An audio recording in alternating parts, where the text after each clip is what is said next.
यौम पाकिस्तान 23 मार्च है आज, तो आपको यौम पाकिस्तान भी बहुत बहुत मुबारक हो। 1940 में आज के दिन लाहौर रेजोल्यूशन में बाकायदा तौर पर एक अलग मुस्लिम रियासत की जो है वो डिमांड रखी गई थी। प्रोग्राम का बाकायदा तौर पर आगाज़ करते हैं। डोनाल्ड ट्रंप की जानिब से ईरान को ये धमकी दी गई है, ये डेडलाइन दी गई है कि अगर अब नए हरमुज को नहीं खोला गया तो ईरान के पावर प्लांट्स को अटैक किया जाएगा। But against the expectation of Donald Trump, Iran का रिएक्शन और रद्द-ए-अमल इस पर यह है कि अगर ईरान के किसी भी पावर प्लांट को अटैक किया गया तो ईरान अब नए हरमुज को मुकम्मल तौर पर बंद कर देगा। इस हवाले से डोनाल्ड ट्रंप फिर आगे क्या करेंगे, क्योंकि इत्तेहादियों से भी इस हवाले से अपील जो है वो कॉन्स्टेंटली की जा रही है। नेतन्याहू भी ये कोशिश कर रहे हैं कि वो यूरोप को इस सारे कॉन्फ्लिक्ट के अंदर घसीटें।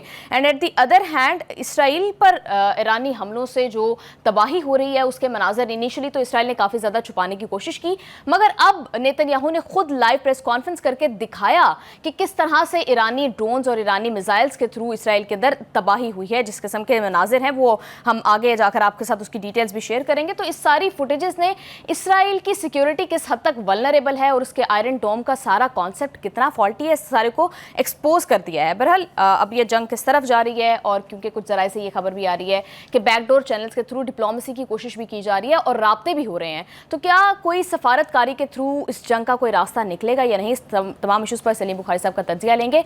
अस्सलाम वालेकुम बुखारी साहब, कैसे हैं आप? जी वालेकुम सलाम, मैं ठीक हूँ बिल्कुल। आपको भी ईद मुबारक और हमारे नाजरीन को भी गुज़श्ता ईद मुबारक और 23 मार्च जो है उसकी भी बहुत बहुत मुबारकबाद। आगे बढ़ते हैं।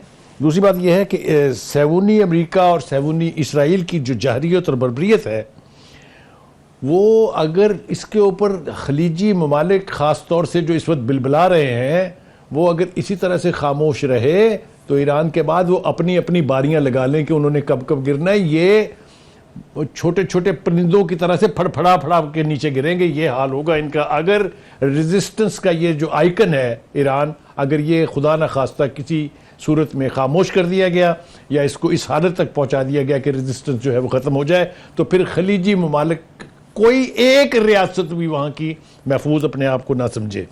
दूसरी तरफ यह है कि मुझे इस बात में कोई डाउट नहीं है कि अगर ये बेहिसी और ये खामोशी या ये लापरवाही जो है ये जारी रही तो इनकी मुकम्मल बर्बादी और तबाही जो है वो हमारी आंखें भी देखेंगी कि ईरान के बाद इनका क्या हाल हुआ है।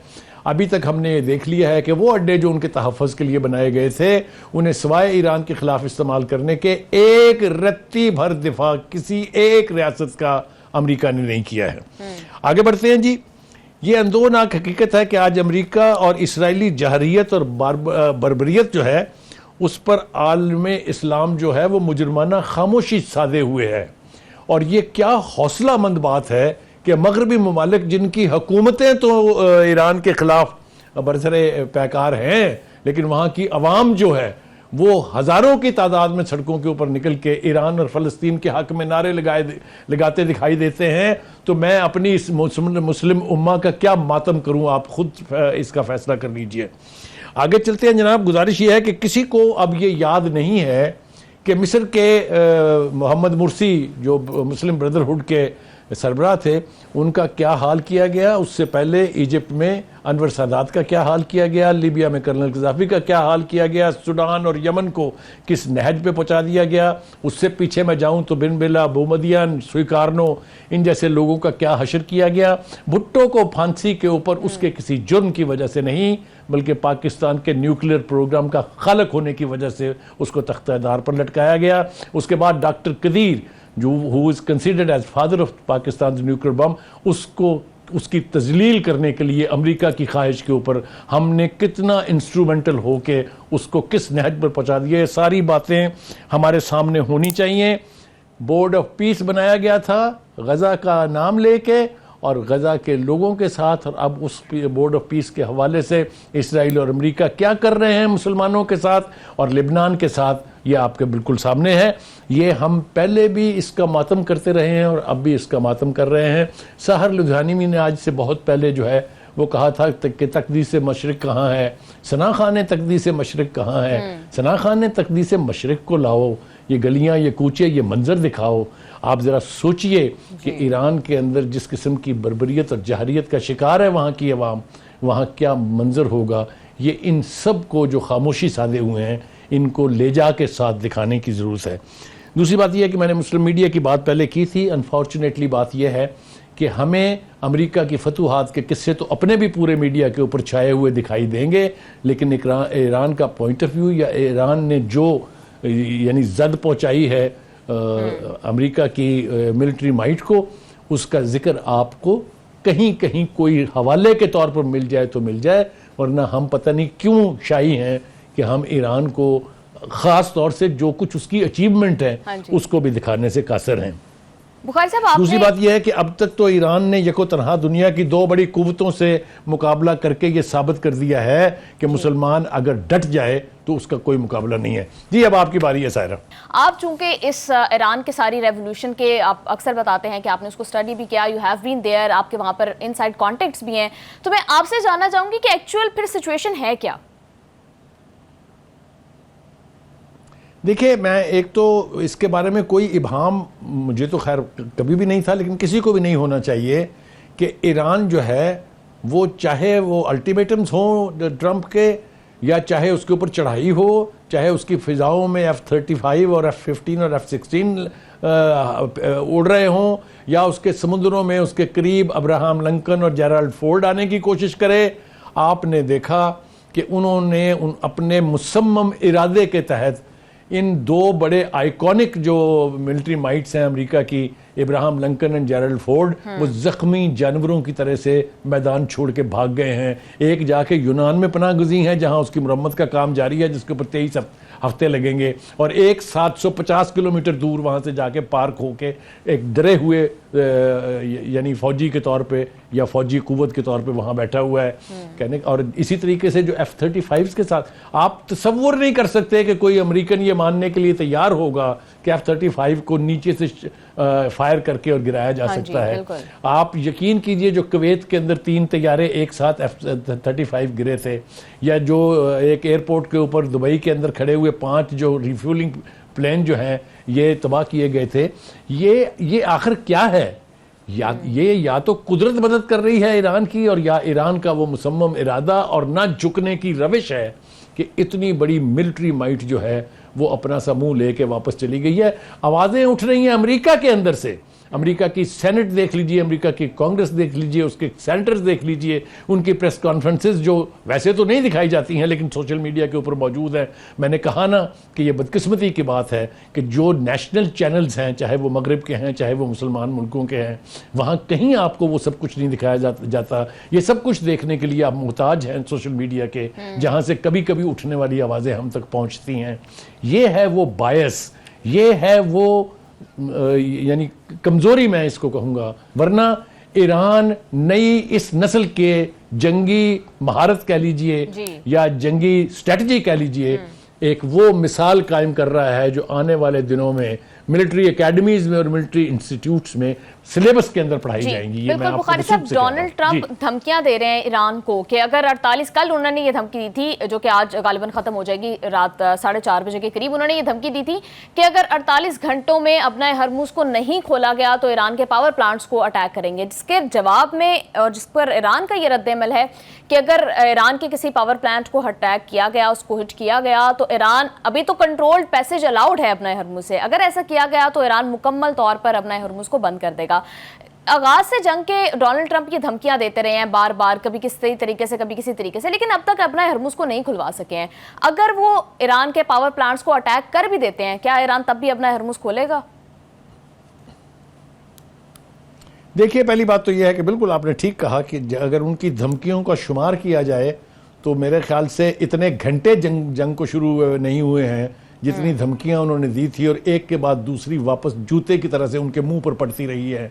अगर आपको मैं याद दिलाऊं, और यही हाल उनके दावों का भी है। क्या उन्होंने नहीं कहा था कि उन्होंने पिछली जो गुज़श्ता साल जून की जो जंग थी उसके अंदर ईरान की न्यूक्लियर पावर को मुकम्मल तौर पे ख़त्म कर दिया था? क्या उस ढीठ शख्स को शर्म नहीं आई फिर ये कहते हुए कि ईरान जो है वो बम बनाने से 1 हफ्ता पीछे था? मुझे बताएं, which part of that gentleman statement should we trust? तो इतना बड़ा रेडिकल झूठ बोलने वाला बंदा जो है, उसको तो अब उसकी कौम नहीं मानती है। हम यहाँ बैठ के पता नहीं क्यों उसकी हर बात जो है उसको तस्लीम करने के ऊपर तुले रहते हैं। हमसे हमारी मुराद आप समझ ही गई होंगी मैं क्या कह रहा हूँ। देखिए, गुजारिश ये है कि धमकी तो उन्होंने ये भी दी थी कि आप ये आपकी जो 3 प्रॉक्सीज हैं इनकी मदद छोड़ दें। क्या ईरान ने छोड़ी? मैं आपको स्टेड फास्टनेस के कुछ हवाले देने लगा हूँ ईरान के, कि कौम जब उसके पीछे उसके अवाम हों, कौम की लीडरशिप जब अपने नेशनल स्पिरिट के साथ रिएक्ट करे तो फिर इसी तरह होता है। उसके बाद आप देख लीजिए, उन्होंने ये भी तो कहा था कि अगर आपने इसराइल के ऊपर हमला किया तो हम आपको तो मिसाल बना देंगे तारीख में एक। इसराइल के लोगों से पूछिए जाके कि जंग किसको कहते हैं। मुसलमान ममालिक तो जंगों के आदी रहे हैं हमेशा से, चाहे वो उनकी फतूहात के सिलसिले हों जब इस्लाम जो है वो फैल रहा था, और चाहे उनके दिफा की दास्तानें हों। मुसलमानों के तो आपको बहुत सारे हौसले मिल जाएंगे। लेकिन आप जरा इसराइल के नेतन्याहू से पूछिए जो कल मिसालें दे दे के फुटेज, वैसे तो फुटेज दिखाने के ऊपर पाबंदी है, क्योंकि ताकि इसराइली कौम जो है और अमेरिकी कौम जो है वो कहीं उनके हौसले पस्त ना हो जाएं। लेकिन कल खुद नेतन्याहू जो है वो ईरान की जो एडवांटेज है, ईरान की जो कुव्वत है, उसके मुजाहरों के सबूत पेश कर रहा था। अपना अपना अपना पॉइंट ऑफ व्यू जो है बताने के लिए। कहने का मतलब ये है कि ये कौम जब से जंग लगी है, पूरी की पूरी कौम जेरे जमीन बंकरों में रहती है। और उसके मुकाबले में ईरानी कौम को देखिए आप कि हर रोज किसी न किसी शहर में बड़ी से बड़ी रैली हो रही है, बड़े से बड़े मुजाहरे करके ऊपर जहाज बम बरसा रहे होते हैं और नीचे से वो अल्लाह अकबर के नारे बुलंद कर रहे होते हैं। आप मुझे बताइए, ऐसी कौम का आप क्या बिगाड़ सकते हैं? ऐसी ही कौमें होनी चाहिए मुसलमान जो हैं, जिनके अपने फेथ के ऊपर इतना यानी कॉन्फिडेंस हो, इतना यकीन हो कि वो बड़े से बड़े दुश्मन को ललकार सकें। मैं आपको एक बात बताऊं कि सिर्फ एक बात ईरान की, कि उसने इतनी बड़ी कुव्वत, इतने बड़े फैशिस्ट नेतन्याहू और इतने बड़े फैशिस्ट, मैं बिल्कुल जिम्मेदारी से कह रहा हूं, ट्रंप, अब सहूनी कुव्वत जो है वो सिर्फ इसराइल नहीं है, अब सहूनी कुव्वत जो है वो अमेरिका भी है। सो इट्स ए क्रिश्चियन ज़ायनिज़्म जो जिसके मुजाहरे हो रहे हैं। आप मुझे बताइए, टस से मस हुई ईरानी कौम, इसको कहते हैं मुस्लिम फेथ। बुखारी साहब, एक तरफ तो डोनाल्ड ट्रंप ये धमकियां दे रहे हैं कि मैं अपना हरमुज को खुलवाने के लिए बड़े बड़े दावे कर रहे हैं, फौजी ऑपरेशंस के ऊपर गौर व खौज कर रहे हैं। दूसरी तरफ वो कह रहे हैं कि अपने हरमुज से हमारा तो सिर्फ 1% तेल गुजरता है, तो जो मुल्क इसको इस्तेमाल करते हैं वो इसको खुलवाने के लिए ऑपरेशन करें। तो डोनाल्ड ट्रंप की अमेरिका की लाइन ऑफ एक्शन है क्या? देखिए, मैं आपको जिम्मेदारी से ये कह रहा हूं कि ये जो आबनाए हुर्मुज़ है, ये अमेरिका की नेवी की ख़ास तौर से और एयरफोर्स, और अगर उन्होंने गलती कर दी कहीं ट्रूप्स लैंड कराने की, फुट सोल्जर्स अगर आ गए, क्योंकि उसकी तरफ इशारा यही है कि वो जब आएंगे तो उतरेंगे आबनाए हुर्मुज़ के किनारे पर, तो ये कब्रिस्तान बनेगा अमेरिकी फ़ौजियों का। ये मेरी बात आप लिख लीजिए। मैं ये बिल्कुल नहीं कह रहा हूँ कि ईरान को कोई नुकसान नहीं पहुँचेगा। ईरान की तबाही का अमल तो जारी है, लेकिन उस तबाही के अमल ने ना उनके हौसलों को तोड़ा है, ना उनकी हिम्मत को तोड़ा है। हर गुजरते दिन के साथ उनका रिजॉल्व जो है उससे बेहतर होता जा रहा है। मैंने अपने एक प्रोग्राम में ये कहा था कि आप अगर टॉप लीडरशिप, जो विजडम की लीडरशिप होती है, जो एक्सपीरियंस लीडरशिप होती है, जब आप उसको एलिमिनेट करते हैं तो दुश्मन को खुश नहीं होना चाहिए, क्योंकि उसके नीचे से जो लीडरशिप आएगी वो एक तो नौजवानों पर मबनी होगी, और दूसरी बात यह कि नौजवानों के जज्बा हुर्रियत को रोकना, फिर ना उसको एटम बम रोक सकता है, ना उसको अब्राहम लिंकन रोक सकता है। ये हकीकत आहिस्ता आहिस्ता अमेरिका, इसराइल को तो खैर पहले से समझ है, और बाकी मगरबी ममालिक को भी समझ आ रही है कि you can not dictate your terms to Iran, you have to go and talk to them. ये आबनाए हुर्मुज़ खुलाने की धमकी पहली नहीं है। ये आबनाए हुर्मुज़ खुलवाने के लिए जो मैक्सिमम कुव्वत थी नेवल अमेरिका की, उसको लाया गया यहाँ, और फिर जिस तरीके से वो दुम दबा के भागे हैं, ये पूरी तारीख पर है। ये तो पूरा कुछ वीडियोस के ऊपर मौजूद है। पूछिए, मुझे पूछ के बताइए ट्रंप से कि ट्रंप साहब, वो किधर है आपका इब्राहिम लिंकन, वो किधर है आपका जेराल्ड फोर्ड, जिसके बारे में सोचा जाता था ये कि जिस तरफ को रुख कर दें वहां पर जो है वो फतूहात के सिलसिले जो हैं वो अनफोल्ड होना शुरू हो जाते हैं। तो credit goes to Iranian navy कह लीजिए, या ईरानियन रिजॉल्व कह लीजिए, या ईरानियन मिसाइल कह लीजिए, जिसने इस आबनाए हुर्मुज़ के ऊपर ईरान का कंट्रोल साबित कर दिया है। और अब उस धमकी के जवाब में जो ईरान ने कहा है, जरा उस मंजरनामा के लिए आप तैयार होइए कि उन्होंने कहा कि पहले तो हमने पार्शियल बंद की थी, अब हम मुकम्मल तौर पे बंद कर देंगे, करना है जो कर ले मिस्टर ट्रंप। जी बिल्कुल बुखारी साहब, जब ईरान ने पार्शियली बंद की है तो ऑलरेडी तेल की कीमतें पूरी दुनिया के अंदर बहुत ज़्यादा इंक्रीज हो रही हैं, तो अगर ईरान मुकम्मल तौर पर स्ट्रेट ऑफ हॉर्मुज को बंद कर देता है तो फिर पूरी दुनिया की एनर्जी मार्केट के ऊपर, ऑयल मार्केट के ऊपर क्या इसका एनर्जी क्राइसिस डेवलप हो सकते हैं और फिर रिसेशन आ सकती है, जिसका असर तमाम तर लाइफ के एस्पेक्ट्स के ऊपर आएगा। महंगाई बढ़ेगी, बेरोजगारी बढ़ेगी, पॉवर्टी बढ़ेगी। देखिए ये सायरा, मैं आपकी बात टोक रहा हूं, ये दूसरा वाकया है कि इकोनॉमिकली क्रिपल करने की जो मिसाल है वो कायम हो रही है। I will take you back to 1967 war, जब भुट्टो की प्रपोजल के ऊपर अरब दुनिया ने और ख़ास तौर से खलीजी ममालिक ने ऑयल एम्बार्गो इम्पोज किया था। The entire world and particularly the western world, they came to their knees. आपको मैं आई विश कि I could recall, I wish कि हमारे नेशनल मीडिया के लोग आर्काइव से वो फुटेज निकाल के दिखाएं कि क्या हुआ था उस वक्त। तो कहने का मतलब ये है कि after that oil embargo, this आबना हुर्मस क्लोजर जो है स्टेट ऑफ हुर्मस का, ये एक दूसरी मिसाल बनने जा रहा है कि अगर आप सही स्ट्रेटजी से काम लें, अगर आपका विजन क्लियर हो कि आपने दुश्मन को जख्म पहुंचानी है, तो फिर इस तरह के फैसले करने चाहिए। आबना हुर्मुज बंद होने के तसव्वुर से वेस्ट जो है वो कांप रहा है, जापान जो है वो चिल्ला रहा है। इसीलिए जिन मगरबी ममालिक ने अमेरिका के साथ ताउन करने से इनकार किया, उनको ये पता था कि अगर ये बंद हुआ तो हमारे साथ क्या होगा। जी बुखारी साहब, मुझे ये बताइएगा कि जिस तरह से हमने देखा कि अभी स्ट्रेट ऑफ हॉर्मुज बंद है, हम डिस्कस कर रहे हैं कि पूरी दुनिया के ऊपर उसके क्या इम्पैक्ट्स हो रहे हैं। अमेरिका ये दावा करता है कि उसका तो सिर्फ 1% तेल वहाँ से गुजरता है, तो जो कंट्रीज ज़्यादा इम्पैक्ट हो रही हैं, जिस तरह से चाइना है या बाकी दीगर कंट्रीज़ हैं, वो उस तरह से रोल प्ले नहीं कर पा रही हैं, चाहे वो यूरोपियन कंट्रीज़ हैं, जिस तरह से बाकी खित्ते के ममालिक हैं जो मेनली इफेक्ट हो रहे हैं, वो उस तरह से किरदार अदा नहीं कर पा रहे हैं इस जंग को ख़त्म करने के लिए, और अब तक ये बढ़ती जा रही है, फैलती जा रही है। तो क्या बाकी ममालिक वेट कर रहे हैं कि इस जंग में अमेरिका को और इसराइल को शिकस्त हो ताकि पूरी दुनिया का वर्ल्ड ऑर्डर तब्दील हो और उनके लिए कोई स्पेस बन सके? देखिए, आपने ना मेरी दुखती रग छेड़ दी है, अब आप मुझे रोकिएगा नहीं। देखिए, ये तस्वुर है, ये एक सोच है कि चाइना और रूस, दो बड़ी आलमी कुव्वतें जो हैं, वो किसी न किसी तरीके से ईरान की मदद कर रही हैं। मैं इससे इनकार नहीं करता हूं, लेकिन वो स्टेज गुजर गई है जब आपको दरपर्दा सपोर्ट करनी होती है किसी की। आप जरा अमेरिका की और वेस्टर्न ममालिक की इमदाद इसराइल के हवाले से जरा उसका कंपैरिजन करके देखें। किसी ने कहा कि इसराइल जो है वो एग्रेसर है, किसी ने कहा कि अमेरिका ने जारहियत का इर्तिकाब किया है, सब आंखें बंद करके उनके साथ हैं। इसी तरीके से मेरा मुतालबा है ये मैं समझता हूं कि वक्त की पुकार है कि चीन और रूस अब अपने उस पर्दे से बाहर निकल आए, क्योंकि अगर खुदा ना खास्ता Iran dooms, then Russia and China in this entire region doom. ये उनको मालूम है, और मैं समझता हूं कि अब वक्त आ गया है कि no longer they should be behind the curtain, they should open the curtain, come forth. ये एक ऐसी कुव्वत होगी जो अमेरिका को, अमेरिका के ट्रंप को उसकी औकात में रखने के लिए कारगर साबित होगी। बिल्कुल, आई थिंक इसमें अब फर्दर डिले जो है वो that will be criminal. Bukhari साहब, मुझे ये बताइएगा कि रशिया क्या चाहेगा कि ये जंग खत्म हो और अमेरिका से बाहर निकले, क्योंकि इसकी 2-3 वजूहात हैं। एक तो ये कि यूक्रेन वॉर से अमेरिका की तमाम तरह तवज्जो फिलहाल के लिए हट चुकी है और वो एंगेज्ड है एक और फ्रंट के ऊपर, और फिर रशिया अपनी टर्म्स भी डिक्टेट कर रहा है। जिस तरह से उन्होंने कहा कि अगर आप चाहते हैं कि ईरान को हम इंटेलिजेंस प्रोवाइडिंग रोक दें तो आप यूक्रेन को इंटेलिजेंस शेयरिंग रोक दें।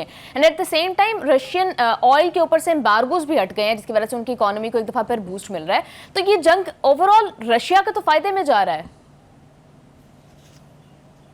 देखिए, ये बहुत मामूली फायदा है और ये बहुत आर्जी फायदा है, ये लॉन्ग लास्टिंग नहीं है।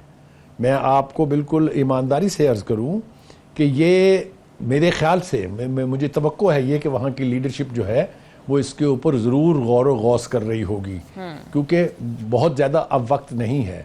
I think this is about the time that they should come fourth, जैसा कि मैंने पहले कहा है।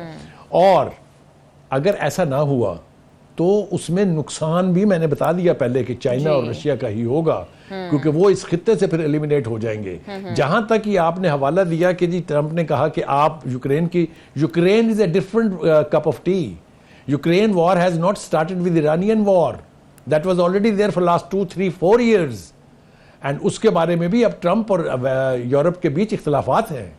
नेटो इस सिसक रही है, डिसोन कर रहा है ट्रंप उसको कि नेटो को मैं इसकी टके की औकात नहीं है। यूरोप की अना थोड़ी सी जागी है, थोड़े से लोगों ने इसके ऊपर स्टैंड लिया है। मैं आपको वापस ले चलूं अगर वेनेजुएला और उसके बाद ग्रीनलैंड के हवाले से, तो यूरोप पहली दफा उसमें कोई दम दरूद नजर आ रहा है कि उसमें कुछ है जान, कि उसने अमेरिका से कहा है कि no thank you very much, good knowing you, इससे आगे नहीं।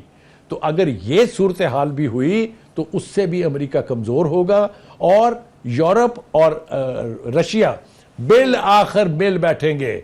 आई टेल यू वेरी ऑनेस्टली, ये अमेरिका है जिसकी वजह से रूस और यूक्रेन का मसला हल नहीं हो रहा है। यूक्रेन के प्रेसिडेंट 20 मरतबा कह चुके हैं कि वो पुतिन के साथ बैठ के इस मसले को हल करने के लिए तैयार हैं, लेकिन एवरी टाइम अमेरिका की सक्सेसिव लीडरशिप ने और ट्रंप ने इस प्रोसेस को रोकने की भरपूर कोशिश की है। जी, प्रोग्राम में वापस आते हैं शॉर्ट ब्रेक के बाद। Stay with us.